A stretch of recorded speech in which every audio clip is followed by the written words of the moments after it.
Although many great slashers, creature features, and dystopian thrillers have risen to the top recently, there's been plenty of turkeys too. Though the entries on this list range from indie projects to studio-based blockbusters, they each share one common denominator. They are mind-bogglingly terrible. What's worse is several of these bungled projects were doomed from the start. The producers and advertisers put minimal effort into the marketing, so potential customers didn't know what the films were about or when they were released. Sometimes the horrors in question were abruptly dumped onto streaming, even though they could have made a killing in theaters. In situations like this, you have to wonder if the powers that be wanted them to fail. So with that in mind, I'm Ellie for What Culture, here with 10 recent horror movies that were sent out to die. Number 10, Apartment 7A. Okay, nobody was asking for a prequel to Rosemary's Baby. However, there wasn't much interest in an Omen prequel either, and the first Omen was a triumph. Taking that into account, Apartment 7A deserved to be judged on its own merits. Our story opens with a down-on-her-luck dancer called Terry who befriends an elderly couple after moving into an apartment. Terry believes the couple can use their industry connections to help with her career at first, but later realizes their true intentions are far more sinister. Were it not for Julia Garner owning the role, Apartment 7A would be a waste of time. Though it emulates the atmosphere of its predecessor, the film focuses more on tying itself to the original rather than telling its own story. Apartment 7A follows Rosemary's Baby almost beat for beat, so it feels like a retread rather than a prequel. Considering Rosemary's Baby made drastic changes to the novel it's based on, Apartment 7A had the opportunity to tell a story closer to the source material. Instead, it imitates the same themes as before, but with less nuance. Apartment 7A was released on Paramount Plus last year with so little fanfare, there was next to no indication it was connected to Rosemary's Baby, not to mention a horror movie. Number 9, Salem's Lot. Although remakes get a bad rap, Salem's Lot deserved another shot. The 1979 miniseries was solid, but really shows its age by today's standards. So, when it was announced the Conjuring director Gary Dauberman was helming an adaptation, it looked like Stephen King's fantastic story would be entertaining a new generation. But the end product was a sorry and toothless affair. One of the biggest problems with the film is how unnecessarily fast-paced it is. The book is engaging despite being a slow burn, thanks to the well-written characters and consistent sense of danger. But the 2024 adaptation rushes everything, undermining the tension and preventing the characters from having any emotional depth. The actors try their best, but not enough time is spent with the characters to make them relatable. Not only did critics and moviegoers find Salem's Lot disappointing, it didn't look like anyone connected to the film had much faith in it either. Originally set for a release in 2021, Salem's Lot was delayed for 3 years, incentivizing King himself to ask if it would ever see the light of day. Initially intended for a theatrical release, the project was dumped on Max, since Warner Brothers believed the streaming service was starved for content. At one point, it was rumored Salem's Lot would be cancelled and treated as a tax write-off, in the same vein as Batgirl and Coyote vs. Acme. After looking at the finished product, maybe it should have been. Number 8, Never Let Go. Alexander Aja has proven to be an incredibly diverse horror director over the last 20 years. Helming French extremity films, slashers, supernatural thrillers, sci-fi dramas, monster B-movies, and nature horror. What's more remarkable is Aja hasn't had a single misfire. Until now. Never Let Go is a post-apocalyptic thriller centering around a mother and her children, Samuel and Nolan. The three live in the forest trying to hide away from a dark force which has taken control of the world's population. When the boys start doubting the entity's existence, it isn't long before everything goes to hell. Aja may have a knack for making the most out of a flimsy plot, but this one was definitely a losing battle. Despite the solid direction and Halle Berry's harrowing performance, Never Let Go is let down by its formulaic story, telegraphed scares, and predictable reveals. Rather than trying to break new ground, Never Let Go relies on every horror trope imaginable. It also seems like the filmmakers didn't know how to end the story, since the climax is stuffed with every twist possible, to the point where they contradict each other. Number 7, Renfield. Nicolas Cage as Dracula? Who wouldn't want to see that? A lot of people, apparently. Despite the hype Cage received after being cast as the iconic vampire in Renfield, Chris McKay's horror comedy bombed spectacularly. It's a massive shame since Renfield has a great premise. The The story focuses on English lawyer R.M. Renfield abandoning his position as Dracula's servant, hoping to carve his own path in life. However, Renfield finds it difficult to step out of his master's shadow since he's been locked in a manipulative relationship with Drac for over a century. Renfield isn't terrible by any stretch of the imagination,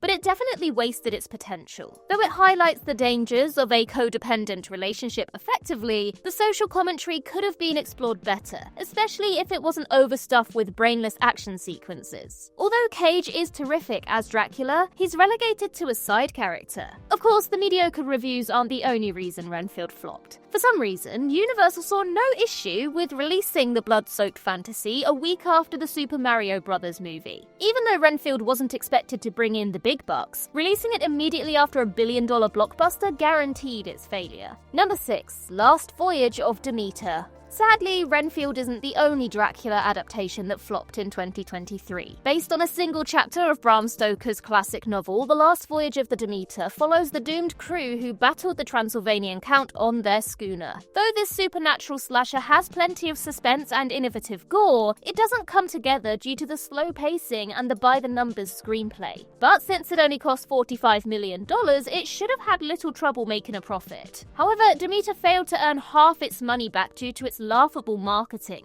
Let's start with the title. The Last Voyage of the Demeter doesn't mean anything out of context, so there was little incentive to go see it. Also, most people don't even know how to pronounce Demeter. I certainly had to just look that up. Some international markets went into damage control mode, slapping Dracula's name on the title, but it was too little too late. Even though it would have been sensible for the blood-sucking flick to come out around Halloween, it was released while Barbie and Oppenheimer were busy obliterating the competition. Acknowledging The Last Voyage was a sinking ship, the studio released it digitally less than a month after hitting cinemas. Number 5. The Front Room. Based on Susan Hill's short story of the same name, The Front Room revolves around a pregnant professor called Belinda who's forced to take in her husband's estranged mother, Solange. However, Solange becomes the in-law from hell when she moves in, turning Belinda's life upside down. As Belinda uncovers more about Solange's life, she realizes she and her husband are in serious danger. What makes The Front Room such a disaster is the fact it had serious potential. It deals with many heavy themes like microaggressive racism, religious abuse, family burdens, and miscarriages. Sadly, the way these themes are explored is dull and uninspired. The story should have an intense conflict with Belinda and Solange trying to one-up each other through devious mind games. Instead, many scenes of the pair butting heads involve Solange soiling herself to make Belinda uncomfortable. The scenes are supposed to be disgusting, but they come across as tasteless and offensive.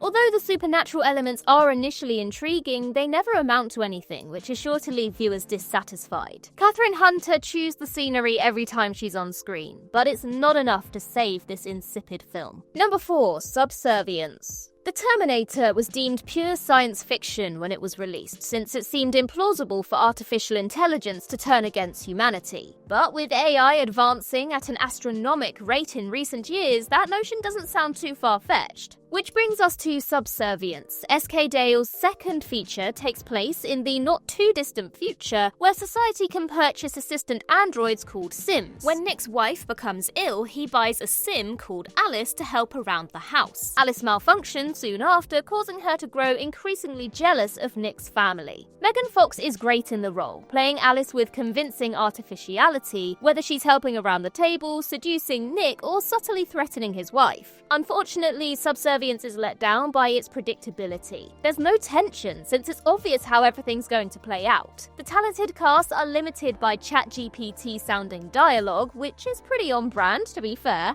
At the end of the day, Subservience doesn't do anything that hasn't already been done countless times before. Anyone intrigued by the premise should watch Megan or the underrated series Humans instead, since they explore the same concept infinitely better. Number 3. Werewolves. If you thought Werewolves was a lazy title, it's actually probably the most creative part of the movie. 1 year ago, 1 billion people were transformed into werewolves after gazing at a supermoon. Luckily, there's a scientist called Wes who believes he can stop the pandemic by using anti-moon eye drops. Just to be clear, this isn't a comedy. Armed with bear traps, guns, and razor wire, Wes must fend off an army of lycanthropes while finalizing his invention. Now, there's nothing wrong with a dumb popcorn flick, but the problem with Werewolves is how it plays everything straight, even when there's a wolfman wearing a biker jacket. Also, every joke and one-liner falls flat. As such, the funny parts are cringy and the badass moments are unintentionally hilarious. Though modern movies are criticised for excessive CGI, that's not the case here.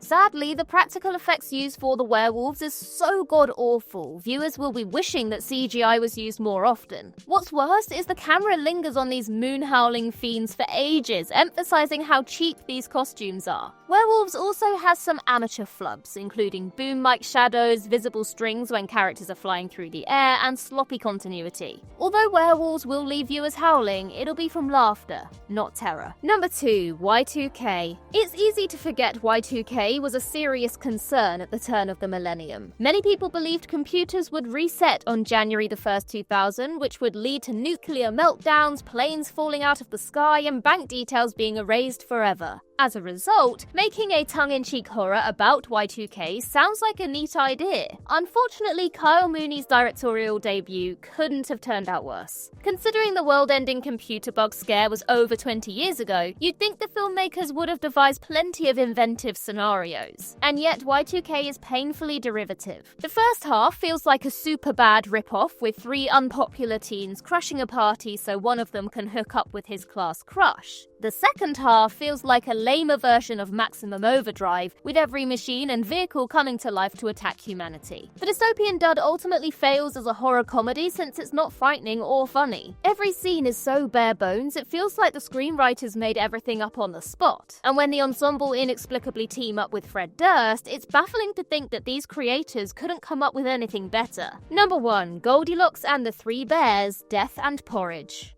The worst thing about the trashy cinematic universe surrounding Winnie the Pooh Blood and Honey is that it's now inspiring equally cheap copycats. And the latest children's tale to be tweaked into a brainless horror flick is Goldilocks and the Three Bears, Death and Porridge. Craig Reese's slasher opens with a group of friends arriving in a vacation home, only to learn they've stumbled into the wrong house. The ensemble are horrified to learn the residents are a group of psychotic killers dressed as Goldilocks and the Three Bears. Death and Porridge is under 90 minutes, but feels significantly longer due to the bereft characterization and atrocious filmmaking. The lighting, editing, cinematography is so amateur. It seems like nobody involved had worked on a movie before, or held a camera. It's so boring, viewers will be impatiently waiting for the masked maniacs to show up just so something will happen. Somehow, the film gets worse when Goldilocks and her crew are introduced. Despite Goldilocks' best attempts to be menacing, it's almost impossible to understand what she's saying since her mask muffles her dialogue. Now, to be fair, this might be a blessing since she does churn out eye-rolling quips like, "Who's been sleeping in my bed?" and "This one looks just right." Winnie the Pooh Blood and Honey may be hot garbage, but it's a masterpiece compared to this abominable drivel.